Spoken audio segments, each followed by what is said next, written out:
चलिए आज की इस वीडियो में मैं आपको बताता हूं कि किस तरीके से स्टीव जॉब्स ने एप्पल कंपनी को मरने से बचाया। जैसा कि आपको मैंने पिछली वीडियो मतलब पार्ट 1 में बताया था कि स्टीव जॉब्स ने किस तरीके से एप्पल कंपनी को बनाया, कितनी मेहनत की, कितने शिद्दत के साथ मेहनत की और एप्पल कंपनी को बना के दुनिया को एक नई दिशा दिया। लेकिन वहीं क्या होता है कि स्टीव जॉब्स को ही एप्पल कंपनी से बाहर निकाल दिया जाता है और लास्ट में क्या होता है, एप्पल कंपनी मरने लगती है। फिर फाइनली स्टीव जॉब्स को बुलाया जाता है और चलिए अब मैं आपको बताऊंगा कि कैसे स्टीव जॉब्स ने एप्पल कंपनी को मरने से बचाया। पूरी वीडियो को लास्ट तक अटेंड कीजिएगा। वीडियो की हर लाइन आपके लिए बहुत ही ज्यादा इंपॉर्टेंट है। अगर आपने पार्ट 1 नहीं देखा तो पार्ट 1 जरूर देखिएगा। इस वीडियो को अटेंड करने के बाद या इस वीडियो को अटेंड करने से पहले पार्ट 1 अगर आप अटेंड करते हो तो पार्ट 2 आपको बहुत अच्छे से समझ में आएगा। पार्ट 1 पार्ट 2 दोनों को अटेंड करने के बाद बात को समझिए और अपने लाइफ में इन बातों को फॉलो करके आगे बढ़िए। चलिए हम लोग टॉपिक को स्टार्ट करते हैं। पूरी वीडियो को लास्ट तक आप अटेंड कीजिए और लास्ट में कमेंट करके मुझे जरूर बताइएगा कि आपने इन वीडियो से क्या सीखा। 11 साल के वनवास के बाद स्टीव जॉब्स वापस अपनी ही कंपनी में इज्जत के साथ, रिस्पेक्ट के साथ सीईओ के पोजीशन पे बैठते हैं, जहां बोर्ड ऑफ डायरेक्टर्स की और सारे स्टेक होल्डर्स की निगाहें स्टीव जॉब्स पे टिकी होती है कि ये बंदा एप्पल को मरने से बचा लेगा। चलिए आइए अब देखते हैं हम लोग को किस तरीके से स्टीव जॉब्स एप्पल को बचाते हैं। सबसे पहले आप करंट सिचुएशन समझिए। अब स्टीव जॉब्स आ गए सीईओ बन के। अब स्टीव जॉब्स बैठे और वो देखने लगे कि एक्चुअल में एप्पल में प्रॉब्लम क्या है। एक बात का ध्यान रखना आपको कि स्टीव जॉब्स अभी भी कंफ्यूज है कि वो ज्वाइन करके सही किया या गलत किया, क्योंकि ऑलरेडी उनकी जो 2 कंपनियां थी वो सक्सेसफुल थी। स्टीव जॉब्स कंफ्यूज थे लेकिन फिर भी वो काम पे लग गए। कंपनी ज्वाइन करने के बाद स्टीव जॉब्स काम में जुड़ गए। सबसे पहले उन्होंने समझने की कोशिश की कंपनी के सिचुएशन के बारे में कि एक्चुअल में करंट सिचुएशन कंपनी की क्या है और क्यों कंपनी जो है डूब रही है।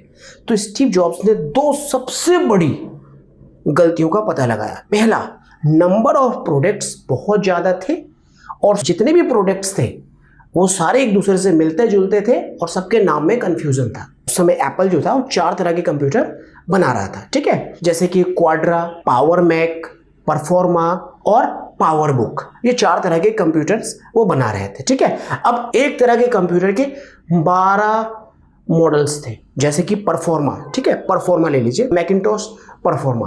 अब इसके नाम जो थे वो डिफरेंट थे और ये जो थे 12 मॉडल में थे, जैसे कि 5200 CD, 5210 CD, 5215 CD, 5220 CD। आप खुद देख लीजिए नाम में क्या है, कितना ज़्यादा कंफ्यूजिंग है और क्वालिटी में कोई ज़्यादा अंतर नहीं। और 5215 और 5210 में अगर डिफरेंस पूछा जाता था तो इंजीनियर बता नहीं पाते थे कि क्या डिफरेंस है, वो खुद ही कंफ्यूज होते थे। तो एक तो क्या स्टीव जॉब्स ने पाया कि प्रोडक्ट का जो नंबर था वो बहुत ज़्यादा था, लगभग 40 से भी ज़्यादा प्रोडक्ट्स बन रहे थे और हर प्रोडक्ट के कई सारे मॉडल्स थे। बात समझ में आ रही है मेरी आपको? तो क्या पाया कि प्रोडक्ट्स बहुत ज़्यादा थे, नंबर ऑफ प्रोडक्ट्स बहुत ज़्यादा थे, ठीक है। दूसरा पाया कि ऑर्गेनाइजेशन में बहुत सारी कमियां थी, एम्प्लॉयज बहुत ज़्यादा थे, मतलब ज़रूरत से ज़्यादा एप्पल के जो सीईओ थे अमेलियो ने एम्प्लॉयज को हायर कर रखा था, ज़रूरत से ज़्यादा। और जितने भी एम्प्लॉयज थे उसमें से ज़्यादातर नेता थे, लीडर्स थे और इमेजिनेटर थे, इनोवेटर्स थे, मतलब सब नेता थे। काम कौन करेगा कुछ पता नहीं था, ठीक है, काम कौन करेगा कुछ पता नहीं था।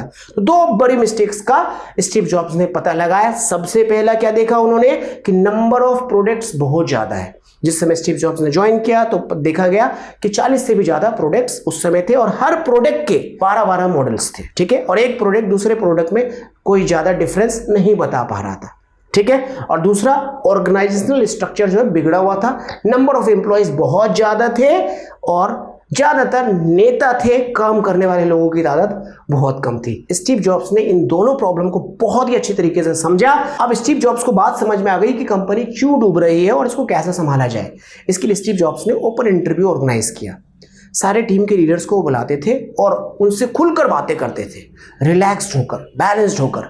उनसे कस्टमर्स की तरह सवाल पूछते थे कि एक प्रोडक्ट का दूसरे प्रोडक्ट के साथ डिफरेंस बताओ, इस प्रोडक्ट को मार्केट में क्यों उतारना चाहिए, क्यों नहीं उतारना चाहिए, क्या इस प्रोडक्ट का जो मैन्युफैक्चरिंग है बंद कर देना चाहिए, क्या किसी प्रोजेक्ट को हम लोगों को बंद कर देना चाहिए। स्टीव जॉब्स ने ओपन इंटरव्यू किया, खुलकर हर डिपार्टमेंट के लीडर से बात की और स्टीव जॉब्स ने यहां पर साफ साफ बताया कि 10 अरब 7 अरब और 6 अरब डॉलर के रिवेन्यू पर प्रॉफिट होना चाहिए, जबकि 6 अरब डॉलर के रिवेन्यू पर भी मैं प्रॉफिट बना के दिखा सकता हूं। स्टीव जॉब्स ने साफ साफ उन लोगों को कहा। और एक बात स्टीव जॉब्स ने क्लियरली उन लोगों को बता दिया, मतलब हर डिपार्टमेंट के लीडर्स को बता दिया कि कंपनी संकट में है, इसे निकालने के लिए हमें फोकस को कंट्रोल करना पड़ेगा।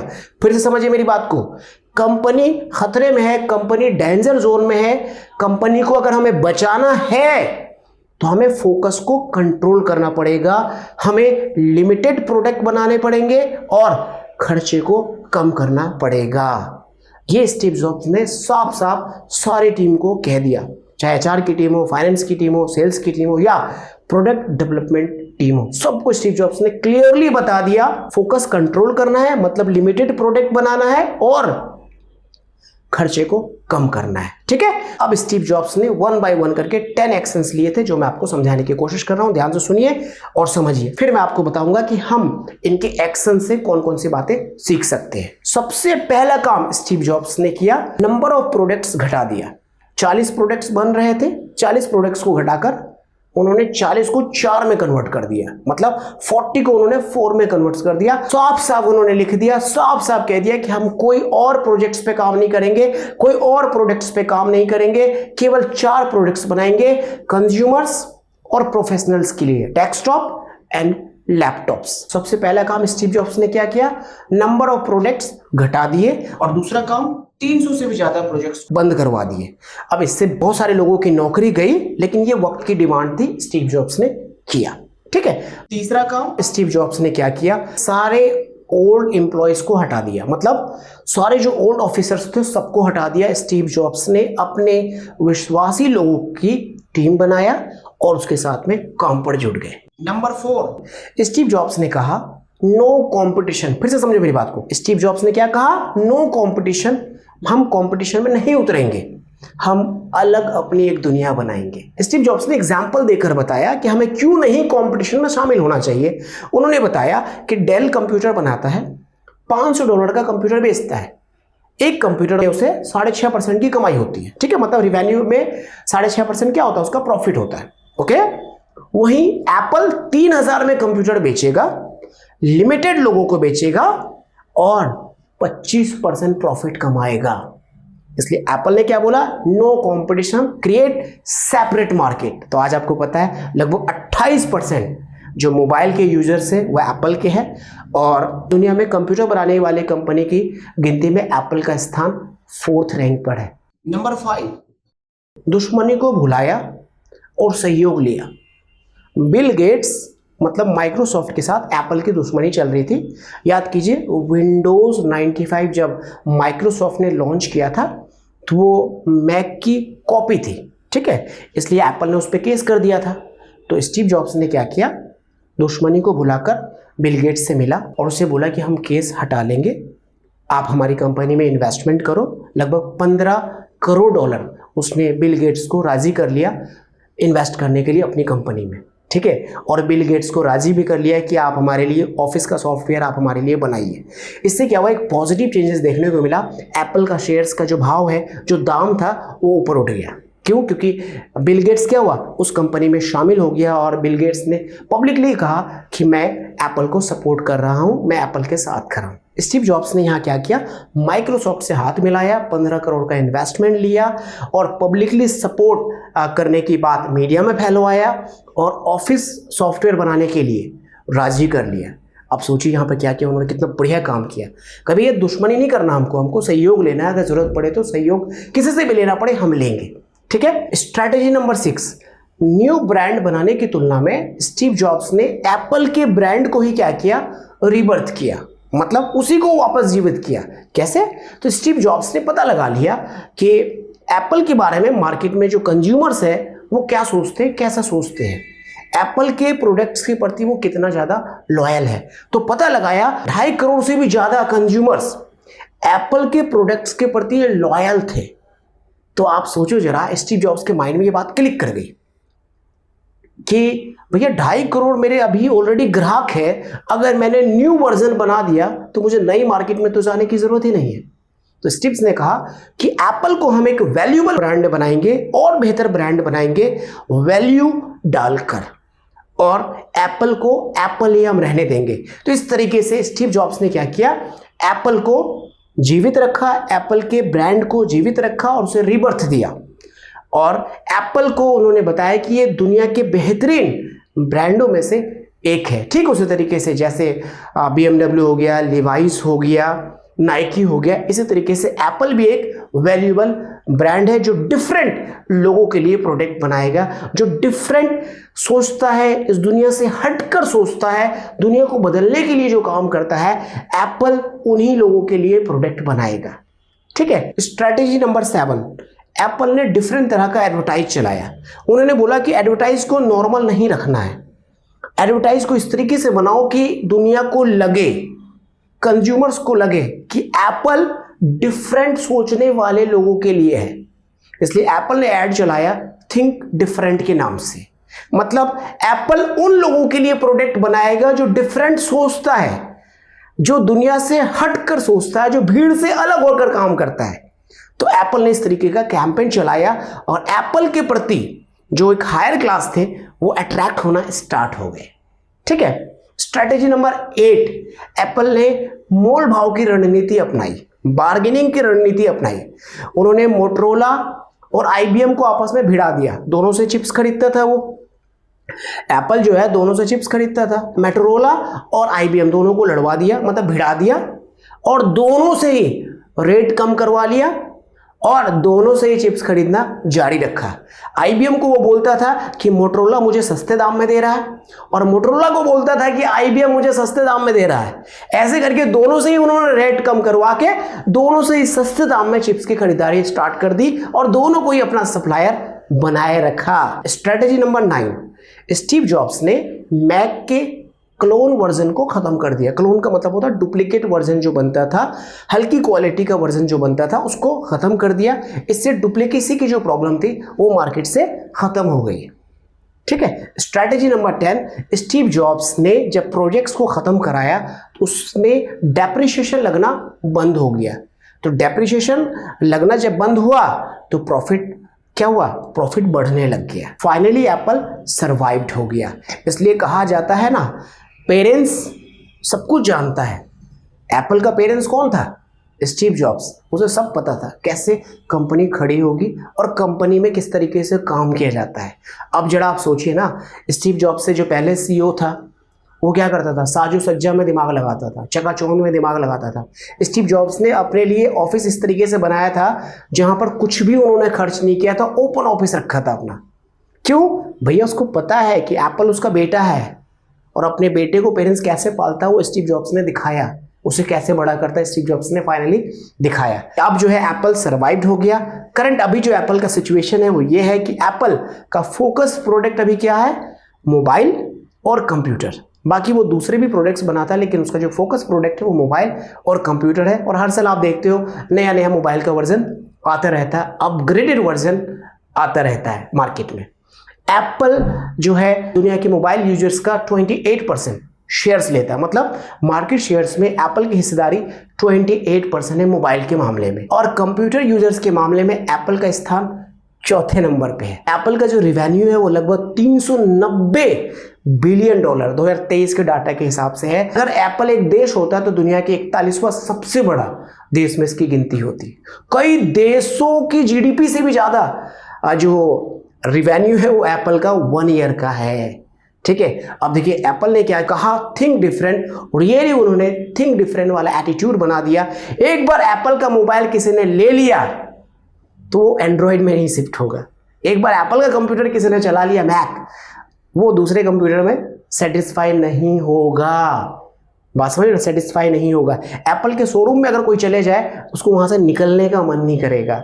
ये है स्टीव जॉब्स की सोच। तभी तो कहा जाता है स्टीव जॉब्स को पढ़ना हर एंटरप्रेन्योर के लिए ज़रूरी है अगर वो सक्सेसफुल होना चाहता है। तो मैं थोड़ा सा बताता हूँ स्टीव जॉब्स के मार्केटिंग करने का तरीका। स्टीव जॉब्स मार्केटिंग बड़े अलग तरीके से करता था। कंपटीशन को उखाड़ फेंकने वाली उनकी मार्केटिंग स्ट्रैटेजी होती थी। एक बार तो पता नहीं उन्होंने इस तरीके का पागलपन वाला ऐड बना दिया था, IBM का एक बड़ा सा उन्होंने पुतला बनाया, मतलब चेहरा बनाया, एक बैनर बनाया और एक महिला एथलीट को लाया, उसके हाथ में हथौड़ा दिया और IBM के मुंह पे मारने के लिए उन्होंने उसको मारते हुए दिखाया। भाई मार्केट में बहुत हल्ला, बहुत हल्ला, बहुत हल्ला इस बात का होने लगा। तो स्टीव जॉब्स बड़ी डिफरेंट तरीके से ऐड करता था। स्टीव जॉब्स अपने टीम को भी बड़ी अलग तरीके से ट्रीटमेंट देता था, बहुत ही अलग तरीके से ट्रीटमेंट देता था। अपनी टीम को विद्रोही बोलता था, अपने टीम को डाकू बोल देता था, कहता था तुम दुनिया बदल रहे हो, तुम नॉर्मल लोग नहीं हो, तुम दुनिया बदल रहे हो, तुम नॉर्मल लोग नहीं हो, तुम पागल लोग हो। तो अपनी टीम को इस तरीके से वो संबोधित करता था। जो मेहनती लोग थे, जो बहुत ही ज़्यादा खुद को रगड़ने वाले थे, स्टीव जॉब्स से खुश रहते थे। बाकी कामचोर लोग तो कभी स्टीव जॉब्स को पसंद ही नहीं करते थे, उसकी बुराई करते रहते थे। ठीक है, तो ये मैंने आपको बताया स्टीव जॉब्स ने किस तरीके से एप्पल को, मरते हुए एप्पल को, डूबते हुए एप्पल को बचाया। अब समझिए स्टीव जॉब्स के काम करने के तरीके और उनकी पर्सनल लाइफ से हमारे लिए सीखने के लिए क्या है। 10 ऐसी बातें हैं जो हमें सीखनी चाहिए और अपने जीवन में उतारनी चाहिए। Number 1, hard work. Steve jobs का साफ साफ कहना है, ऑलवेज बी बिजी। बातचीत बंद करो, बकलोलपंती बंद करो, आस्तीन मोड़ो और अपने काम में जुड़ जाओ। स्टीव जॉब्स 14 से 16 घंटा पर डे काम करते थे। अब सोचो 14 से 16 घंटा पर डे, 3 साल तक लगातार स्टीव जॉब्स काम करते रहे। सोच रहे हो कितने ज्यादा वो हार्ड वर्किंग थे। नंबर 2, क्वेश्चनिंग, मतलब अपने आप से हमेशा क्वेश्चन करना। एम आई राइट और रॉन्ग? क्या मैं सही कर रहा हूँ, क्या मैं गलत कर रहा हूँ, क्या मैं अपने टाइम को यूज कर रहा हूँ, क्या मैंने जो फैसला लिया वो सही है या गलत है, क्या इसके परिणाम हो सकते हैं, मैं आज के दिन को कैसे यूज किया हूँ। Always questioning. स्टीव जॉब्स हमेशा क्वेश्चन करते रहते थे। वो एप्पल को जब ज्वाइन किए तो उस समय भी क्वेश्चन कर रहे थे, क्या मैं एप्पल को बचा पाऊंगा, क्या मैंने आज का दिन सही तरीके से यूटिलाइज किया एप्पल को बचाने में। तो हम लोग क्या सीख सकते हैं, क्वेश्चनिंग करना, अपने आप से क्वेश्चन करना कि आज सुबह से लेकर रात तक हमने क्या किया, क्या हम उतना एफर्ट लगा रहे हैं जितने एफर्ट लगाने से हमारी कंपनी आगे बढ़ सकती है, हमारे करियर में एक जय करवा सकता है। Third, logic plus spirituality. Steve jobs का कहना है साफ साफ कि केवल लॉजिक से काम नहीं चलेगा, केवल दिमाग की बातें मत सुनो, दिल की बातें भी सुनो, अंतरात्मा की बातें भी सुनो, विश्वास की बातें भी सुनो। ठीक है, तो कोई काम आप करो तो दिल और दिमाग दोनों का कॉम्बिनेशन बनाकर डिसीजन लो। ठीक है, point number 4, focus and simplicity. Steve jobs कहते हैं आप फोकस रहिए और सिंप्लिसिटी रखिए। फोकस का मतलब कई बार ना करना होता है। आपको जो काम करना है तो ये तो आपको पता ही होना चाहिए कि आपको क्या करना है, लेकिन साथ में आपको यह भी पता होना चाहिए कि आपको क्या नहीं करना है।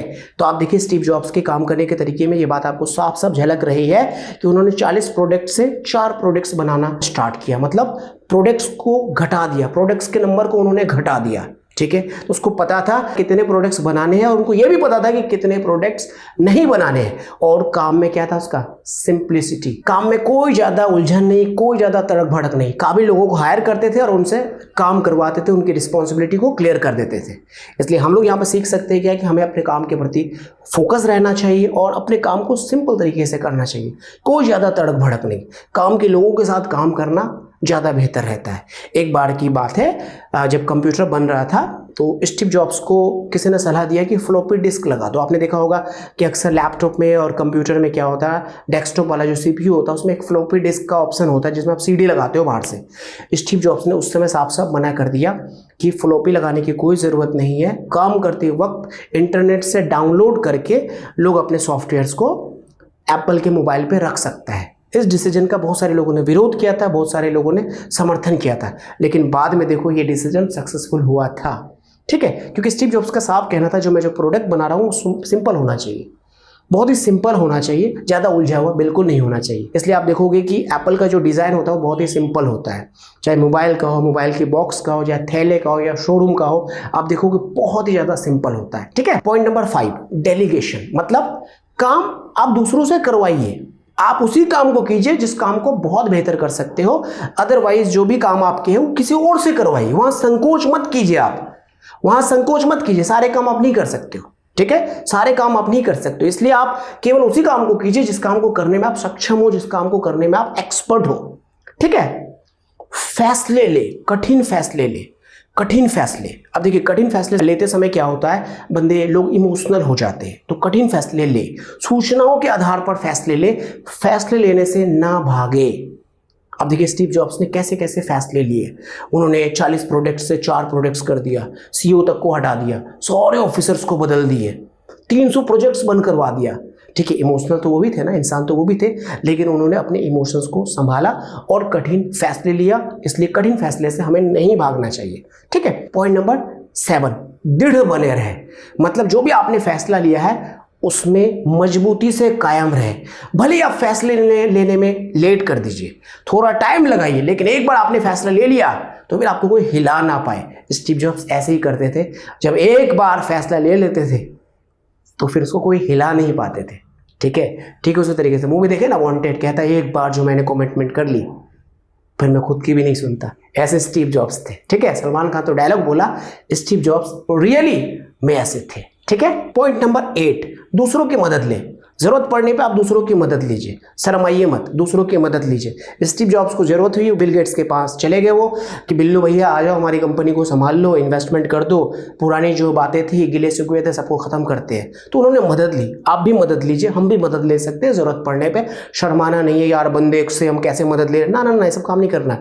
जरूरत पड़े तो मदद जरूर लीजिए, चाहे किसी से भी मदद लेने की जरूरत पड़े तो। ठीक है, अब ये नहीं कि किसी से जाकर 100 रुपये मांग ले, ये वाली मदद नहीं भाई, ढंग की मदद होनी चाहिए। पॉइंट नंबर 9, विस्तार से बचे। विस्तार का मतलब क्या होता है, एक्सपेंशन से बचे। ज्यादा ना बढ़ाए नहीं किसी भी चीज को।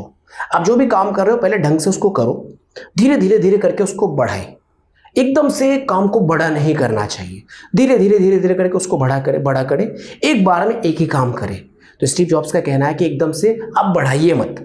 तो एप्पल ने यही तो गलती किया था कि बहुत सारे प्रोडक्ट्स बनाने स्टार्ट कर दिया था। तो स्टीव जॉब्स ने क्या कहा, ना ना ना, पहले विस्तार को रोको, पहले खड़े हो जाओ, फिर धीरे धीरे करके आप बढ़ो। ठीक है, और point number 10, always ready to take risk. Always ready to take risk, हमेशा रिस्क लो, फेलियर से बिल्कुल मत डरो। फेलियर आए तो उसका सामना करो और आगे बढ़ते जाओ। आई होप कि ये सारी लर्निंग हम सब के लिए बहुत ही ज़्यादा इंपॉर्टेंट है। देखो मैं तो फॉलो करूंगा, आप इनमें से कौन सी लर्निंग फॉलो करोगे, और ये वीडियो आपको कैसी लगी, स्टीव जॉब्स के लाइफ से आपने क्या सीखा, कॉमेंट करके मुझे ज़रूर बताइए। और किन की बायोग्राफी आप चाहते हैं मुझे कमेंट करके आप जरूर बताइए। चलिए फिर मिलते हैं आपसे अगली वीडियो में। Thank you for joining us, take care of you and your loving family. जय हिंद।